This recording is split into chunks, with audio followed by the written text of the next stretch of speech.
so you know I'm going to tell Pat, right? Okay, good. Good afternoon.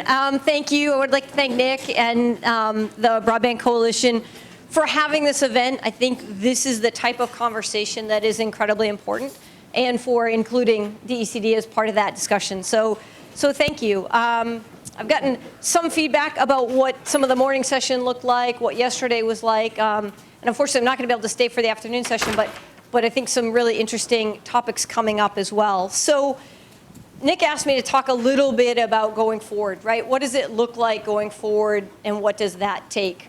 And I think it's an interesting conversation because a year ago, I would have had a very different answer maybe than I have today. And the technology isn't what's changed, right? The technology and the technologies that are available today are pretty similar to the ones as we all sat here last year, right? And had discussions that were similar.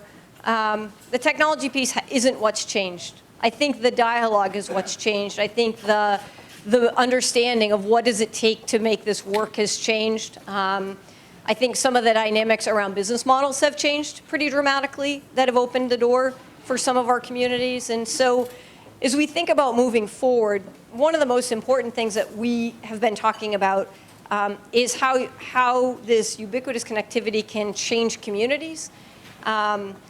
So if anybody's looking for me, I was out talking to the kids playing pool. And if you talk to, so we try to do this a lot wherever I go. Kate's always looking for me because if you talk to the kids in the playing pool later today and ask them what's important to them, what are they thinking about as they make decisions for where they're going to base their career, right? They'll talk about good jobs. They'll talk potentially about cost of living. They'll talk about where their friends are going or maybe where their family is. You won't hear them talk about broadband or connectivity. So, you might interpret that as it's not important to them. Part of it is, on a campus like this, they're well connected, and so it doesn't hit their radar. And so if you say to them, would you move somewhere that you couldn't connect to the internet in any usable way, or somewhere where you don't have good cellular service, they will look at you like you have lost your mind and be like, no. And so as we think about this long term and what it means to move the state forward, I think making sure we keep those voices in the dialogue is really critically important. And don't listen to what they say, but make sure we're asking the questions to really understand the content there. So as we think about these communities, particularly, we talk a lot about rural communities when we talk about broadband, and that is clearly the priority. We have communities that have big pockets that aren't connected. We have communities that in some cases are connected, but not at a level that allows them to do work. So there's a difference, right, in creating this quality of place and quality of access that allows communities to thrive. So as we think about this, right, we try to balance. I'm also the state's largest cheerleader, so balancing the look at all the great things we have with there's some really, critical challenges that we need to be serious about addressing. And so finding that balance in the discussion, I think, is one of the things that's created this tug of war at times around how we move forward and really started to stagnate the progress. So, this dialogue around, is it good enough? What's good enough? How do we decide what's good enough? And where do you get kind of general agreement on some of these components so that then we can make progress? Because I don't think there's anybody that would say you don't need to be connected. I think the question is, in some cases, what does that look like for different types of communities? How do communities drive their own goals and needs? And so maybe that's where some of that dialogue happens. The other piece I do think is this balance between how we move forward, right? We have some great service providers in our state. We're incredibly fortunate. We have some regional providers that take a lot of risk and look at these communities differently and understand the value of how do we connect them. Other states don't have that, right? Other states don't have providers that will come to the table and have these discussions in really productive ways. So, we have a lot of assets that some other folks don't. But I do think this traction around how we move forward, how do we leave some of that behind and think about what does it take to go forward and why do we care, is an important one. So the why do we care question, last year I would have sat here and said, really, we don't need to have that discussion. Everybody understands that we just need to fund it and move forward, right? The technology is clear. The problem isn't that complicated. Let's move forward.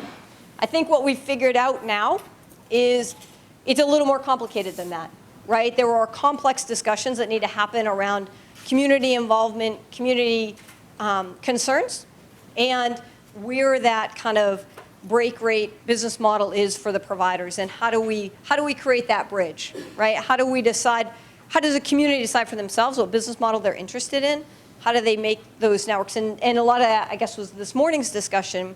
So from our perspective, from the state's perspective, one of the things that we need to do as part of that discussion is to think a little bit differently about how we provide state services.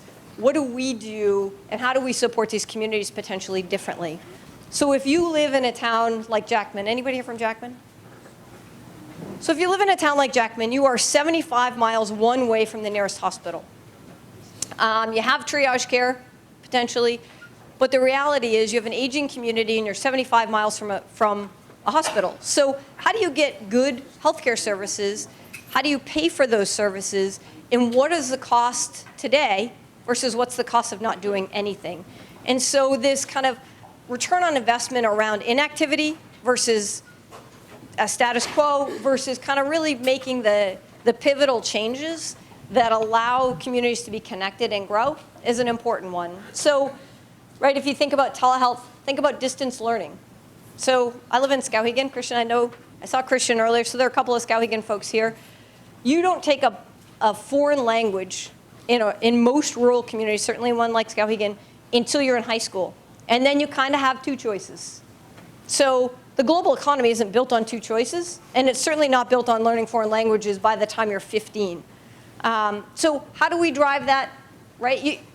I'm certainly not recommending that all of these local rural schools go out and start doing foreign language work at younger grades. But in other places in the country, you do that. And you do it remotely, and you do it driven in your own home. We don't have that option. I know a lot of our families don't have that option. So how do we create educational opportunities that don't have to be supported and funded at the school level, but create a workforce that is vibrant and ready for whatever the next economy is, right? As we think about growth in our economy, you start to see this intersection around global climate solutions needed, telecommuting, what does that look like? Where do you have cold, clean water? How do you create access to that? And then how do you allow people to be where they want to be? And as you put all of those pieces together, we need these rural communities connected because that's the only way they're going to be able to contribute and participate in this kind of global economy. So if you think about healthcare, I guess, you think about education, you think about community services. I don't know, but certainly whenever it's an option for me to renew my driver's license online, I do it. And I will pay whatever they want me to pay to do it online so that I don't have to go wait at the DMV, right? Oh, I'm hitting all the commissioners as bad as you are. I'm going to get myself into trouble. But the concept is, right, people expect these services now to be available to them. They expect the state to make access, and frankly, it's even getting to communities, right, to make access in the way that people want to pay their bills. You know, property tax bills, water and sewer, those types of things can all be automated now so that it really creates a significant revenue stream for communities and for states, as well as a convenience factor that the public is very ready to pay for. You know, how do we help families think about kind of creating opportunity if there is an opportunity for them? So if we think about being very deliberate with some of our underrepresented populations, right? If we have 25% of our kids that are living below the poverty line, how are those kids getting access? How do we make sure those kids can get the same access that, you know, a kid in Portland who has potentially high net worth parents? How do we balance that? And it's never going to be exactly the same, but how do you create similarities? How do you create an ability to be very deliberate about getting access to people in the way that they can use it and in the way that they can grow? Income mobility right now is at its highest movement.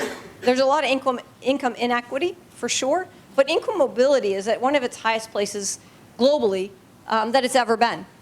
So for us, as we think about income mobility, one of the biggest drivers is education. One of the biggest drivers is connectivity.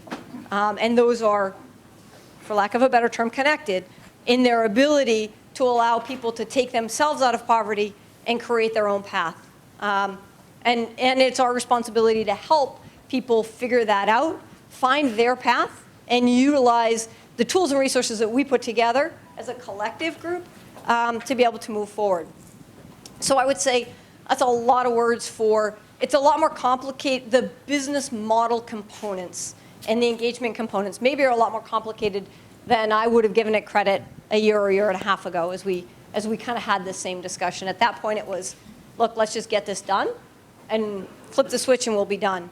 I think really what we've seen now is with this business model evolution, I think we're also seeing a little bit of a decision around, can people connect? Are people connecting? Are we doing a good job helping people utilize service in a way that improves their life from an economic perspective and from a serviceability perspective? What does that look like? And Susan Corbett, and there's a whole group of people doing that work. But how do we line that up with infrastructure build-outs, and what does that look like? So I would say as we think about taking Maine forward, we're writing a 10-year strategic plan right now for the state, and we're really getting close to being finished. And I know a lot of the faces in this room have been involved in that work as well, so thank you for that. But not one conversation goes by. So over 1,100 people have been involved in that strategic plan development work. And not one conversation goes by without connectivity coming up. In some cases, it comes up as cellular, and in some cases, it comes up as fixed broadband. But the reality is to open markets for ourselves and participate in this global economy, right? And when it doesn't come up because the people at that table are connected, and so that doesn't, right? It just is a natural part of of their life. And so when you say, could you do that without broadband, they all stop and look at you, just like the students did. So I think this kind of collective thought around, if you have it, you appreciate it, and you kind of forget about it, frankly. And I think that's good, right? That's what happens when you have essential services. I don't think about electricity coming into my house, but it's there. I go in, I flip on the switch, and unless there's been a major storm, the lights come on. Broadband is like that for a lot of people. We are in a position where not everybody has access to that, though, and so that's this next phase, I think, for us. So as we're writing the strategic plan, we're going through these key themes, and each one of them, if you line up against a good connected infrastructure, you can't execute it without that. And so when you think about connectivity and isolation, that's one piece. But if you think about it as it relates to driving economic growth and GDP growth and equitable wage distribution, things like that, it's just becoming even more critical. And it's less about the individual sometimes and their work as it is about this unified state growth. And how do we create a workforce, and how do we create community support mechanisms that allow businesses to grow? I was at a bank recently, and I won't tell you which one, meeting with a bank president, and they were talking that their employees can't work remotely. So even when you start thinking differently about what does this mean for businesses, right? Their business is connected. They ran whatever lines they needed to run a long time ago, but their employees, in some cases, don't have high enough speed access to be behind the VPN. And so when you start thinking about where does this matter, it really matters everywhere. And I think it matters it certainly obviously matters to all of you, or you wouldn't be here. But as we're, again, out looking at these options, we're really seeing more and more of that. So now to the complicated part, right? What do you do about all of that? It takes funding, for sure. It takes, I think, a lot of collaborative work. It takes, I think, community focus. One of the things we've seen as being a real challenge is it's not one of these overnight things, right? You can't decide, settle on a plan, and it's done.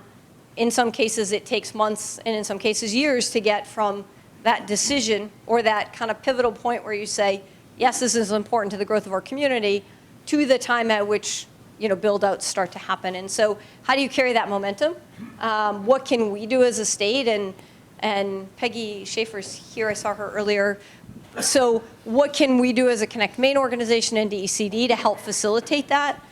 Where are the capacity gaps in that process? And is there a role that we can play there to be helpful? And I think Peggy is kind of working down those paths. We've seen kind of this interaction improve. I think the coordination continues to improve. But there's more work to be done there to make sure that we can support communities that want to engage, and that we can look, so step one is, right, communities want to drive this and improve their community. As a state, too, we want to look kind of aerially down at it and say, okay, well, if this community is going to build out, this community isn't built out, and it's closer to the infrastructure. So how do we make sure, right, as we support this community that's further away, how do we make sure that we create access and availability for the closer community when they're ready to then also take advantage of that infrastructure, and what does that look like? And so those are the things that we're looking at as far as how do we help facilitate and how do we help build capacity as others are kind of working down these paths. So I think there's a lot of work, right, to be done. Funding is a key piece, and I think we recognize that. We are continuing to work on that at the state level. You know, we didn't have the success that we had hoped for. We had some success in the last session, certainly not the success that we hoped for. So we will be back at that again, and we'll be staying on that to try to find creative funding mechanisms to support kind of broader deployment. I think planning and supporting communities in their own processes as they go from kind of start to completion. As more communities do this work, there's a lot of learning there that we can take and then spread to all of the other communities so that everybody doesn't have to make the same kind of mistakes. Everybody can have information to start with. So we'll continue to do that. And then certainly as we think about the state plan, it will create some really clear points that, that require connectivity in order to be able to go forward. So if we want to grow in certain fields, it's going to require us to make some of those investments in local communities. And so, you know, I think that will be another place where we have a chance to kind of bring people to the table and say, look, this sector is really important as you look at value-added jobs and growth. And this is a reasonable place to think that it could happen. So how do we put together these infrastructural building blocks to make that happen? And if we want to attract talent to our communities, any community, you know, quality of place is critical. There are a variety of elements around quality of place, but connectivity is, you know, connectivity is one of those nonstop. If you say, well, we have one set of trails, but we don't have an infrastructure, a broad trail infrastructure, you know, people say, well, geez, we wish you did, and we'll help you build it, but we'll still come if you have everything else. But if you don't have connectivity, you know, we're not gonna be able to attract that talent in the way that we need to. So I think we wanted to leave some time for some open discussion. You wanna, thoughts? Anybody? Yeah, go ahead. Yeah, it's a question I meant to ask earlier, but I'll ask you because it's relevant there as well. Yeah, we're charging off on, you know, building broadband. What plans are being made to integrate this with 5G, which is coming down the road in the not too distant future, and I believe requires fiber fairly locally as well? Yeah, no, I think that's a great question, and a lot of times it's this concept. So I think we get into the, is it really going to be fiber? Is fiber really the solution, or is there something next? And will 5G solve our problems? 5G is amazing where it's working today, and it is working in some parts of the country, but there is a fiber density that 5G needs in order to be successful. We don't have that fiber density today, and we are already starting to fall behind in 5G deployment, and part of that is related to our fiber density. So as we think about, you know, pushing out fiber, the good news in this case is they are mutually beneficial, right? You aren't going to be able to do 5G without the fiber density. So fiber density will get us step one, and then people can build 5G on top of that. So I think, at least in this case, the target can be either or, and you get to the same step one, which is you have to build out enough fiber density to be connected. Yeah, but are we building systems that are going to allow 5G to come onto them? So I think that's a good question. Yep, so I think if it's anything subsidized by Connect Maine, the upload speeds require the capacity to be at which that you would be able to do a 5G deployment. Certainly private sector companies are making investments as well. Some of them, yes, some of them, I'd have to defer to them. Certainly some that we've seen aren't 5G, wouldn't support 5G because they're bonded copper or some other things. But yeah, the further we get fiber out, the better it will be. Why aren't they here? What's that? Why aren't they here? Why aren't the 5G people here? That's a good question. They're here a lot. We see them a lot. You know, we spend a lot of time with. About this meeting. Yeah, I don't have a good answer to that. Yeah, go ahead. So over the course of the past 2 days, we've heard a lot about towns having to step up to the plate and pony up. Yeah. And the reality is, in our rural communities, we're already over leveraged with climate change, investing money in roads. We're seeing our funds, just tapped out. And, revenue sharing has decreased, recently increased, thank you very much for that. But Yeah. what at the state level, because a lot of this is an infrastructure problem. Mm-hmm. And as a nation, we were really good at building infrastructure at one time. And now we're falling behind, and we keep on hearing, that burden being put on the towns, the public, the taxpayers, whereas it used to be a community effort. Right. Where's the state? Is the state looking to help build public infrastructure that would enable independents to be able to tap into that infrastructure to reduce their costs, to reduce town costs, and make it, more viable for public partnerships and utilities to, thrive, flourish, to become a reality. Yeah, no, I think it's a great point. And when I talk about communities in the driver's seat, it's more, there is a really difficult balance there, right, between the state not taking over and letting communities kind of be in charge, and the state being an effective partner. And I think that's what we're trying to kind of work our way to now. This infrastructure play is important, and there is a certain amount of public investment infrastructure that exists. We're at a stage now where there's a significant amount of public infrastructure, there's a significant amount of private infrastructure, and we still have a gap, right? So then the question is, how do we fill that gap? How do we collectively work together, I think, to try to close that gap in, and where there are a bunch of business models that can do that, and so I think now it's for us all to collectively think about how and where do we do that. Because infrastructure is one step of this equation, right?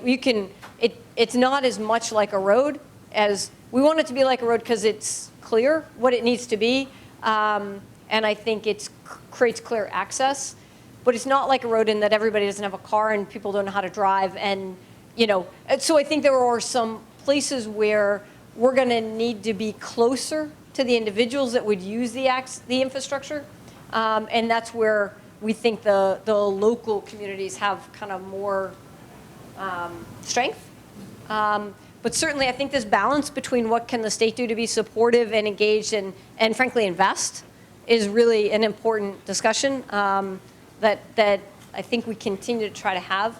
And in this void of the state's ability to execute in that funding component, then what are the other choices, and how do we facilitate that capacity at the local level, right? How do we help create those frameworks so that you don't all start from scratch, but you start from here and then you say, okay, yes or no, go this way or go this way.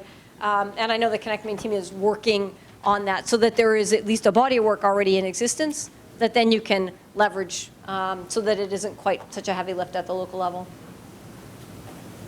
Uh-oh. Much to my fear. Yeah, really. Do I need a mic? Commissioner. No, I'm interested in hearing a little bit of an expansion on this 10-year plan. And what I'm really looking for this group and for us as an ISP is where broadband really is going to fit into the governor's priorities over the next 4 years. So I just wondered if you could just sort of talk a little bit about how you see this evolving.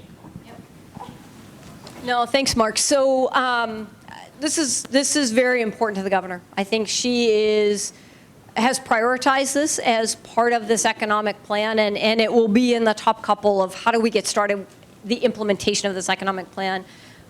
Some of you who have helped us with this economic plan, I apologize because you've heard me say this 100 times, but an economic plan is just a cool document until you implement it, right?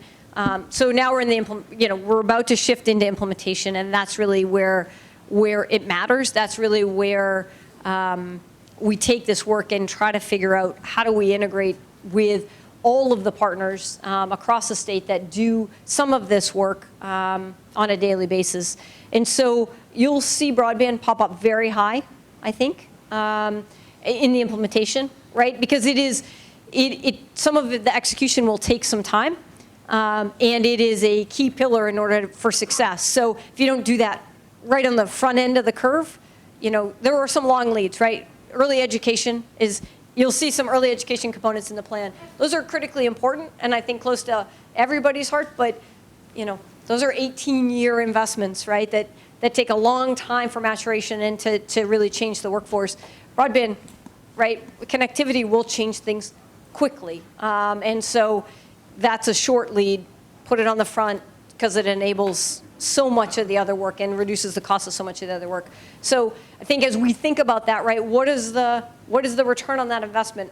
How do you show that? How do you capture that so it doesn't feel it's not just an expense, but it's also about what happens in the communities, even if there's investment coming from multiple places, what happens in these communities and where does that investment sit? Thank you. Can I ask a quick follow-up? Yes, I can. Just very quickly, to that point, one of the things that would be very interesting that the state could help with is to do just what you just said, which is to measure the impact of what a fiber community is going to revolutionize over the next couple of years. Yeah. You have examples of communities that now have fiber, have had them for another couple of years, some just coming online. It'd be very interesting to couple a study with the university, potentially, that would help inform that ROI. Yeah. No, I think that's a great point. And there were some models. Purdue did one out in Illinois, I think, Indiana and Illinois. They might have coupled some. So there are some small pockets, but there's not a lot of research yet because it's happening kind of real time. But yeah, to have some based here would be really helpful. I guess my goal is to get moving before you would end up having results from research. So kind of balancing the research need with I think there's enough, right, to know. Yeah, go ahead. So I'm going to take advantage of the fact that I have a microphone in my hand. You mentioned state leadership earlier, and you mentioned funding, and you mentioned state showing leadership when the state couldn't fully provide the funding necessary to move the state forward. We have some funders in the room. We have people who provide planning grants. Maine Community Foundation's here. Folks from the USDA are here. A lot of providers are here. You're here. Peggy's here. What's the state's role in building that leadership and moving that funding conversation forward? Okay. As long as we're not going to ask the hard ones, Nick, sure. Somebody get that mic from him. It is the elephant in any room, right? When we go into it and start having these discussions, that is the elephant in the room. So I think our job, as we see it, is to recognize the importance of broadband. I think everybody in this room is already there, so skip that one. And then to think about how do we leverage all of these investment partners. So the private sector is doing a lot of creative things. There are a lot of new business models. We have opportunity zones. We have a number of other things that create different ways to create that leverage. And then we have partners like the USDA, Maine Community Foundation, and others, hi Bob, to think about, how is the burden not all sitting right on a tax base? How do we think about creating shared leverage in these models so that we can help these communities move forward? And that's I think the role for us is we have to have skin in the game as a state in order to be able to execute it, in order to be able to bring people to the table. Met with a couple of private sector investors, not ISPs, but private sector investors, and they said, until you have real money on the table, we're not going to come to the table. But as soon as you have real money on the table, we're in because we think this needs to happen, and we think long-term we can make money. So, I think it's time. Sorry. Didn't Maine provide a lot of commentary on the federal register process when you were developing some of the programs as well? Yeah, so Bob's comment was, didn't Connect Maine provide a lot of comments on the Federal Register? We did last year. I know Peggy and the team did this year as well. There were lots of ways and our federal delegation has been incredibly helpful at trying to help look at this pool of federal money in ways that allows Maine to have more access. Some of the programs limit Maine's access for a variety of reasons. Other programs actually allow us better access. And so, as we try to be creative and think about, as we try to be creative and think about that, we're working on that. So I think one more question. Go ahead, Karim.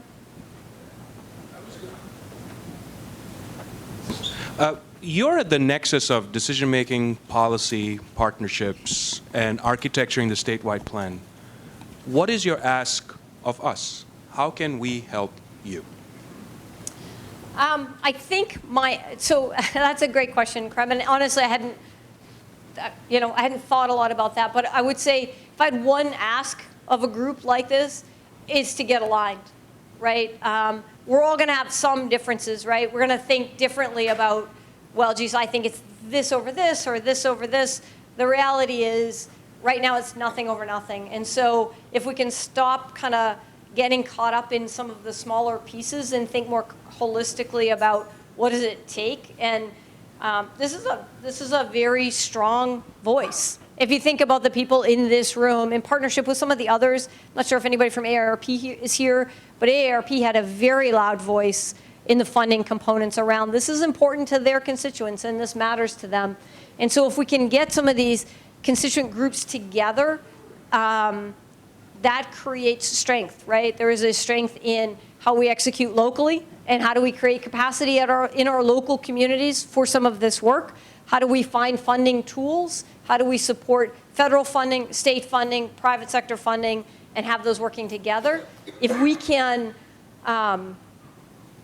work much more collectively, I think, as opposed to having fractions in our groups, right, of people who are passionate about broadband expansion. We have a lot of people that are passionate about broadband expansion, and then we start to fracture around some specific things that are important, but maybe aren't as important as the holistic message of, look, if we're all working together, we're going to get this done. I guess that would maybe be my ask. And we are here to help lead that charge. Right? Well, Commissioner Johnson, Yeah. thank you Yeah. so very much. What an spectacular... I feel like we should sing or something. What a spectacular, frankly, call to action and stacking of hands with the Maine Broadband Coalition and helping support and serve as that voice. So thank you for all of your work in building this community and for fueling us and leading the charge. And thanks for taking the time today. Yeah, thanks for having us, and have a great afternoon. Thanks. Yeah.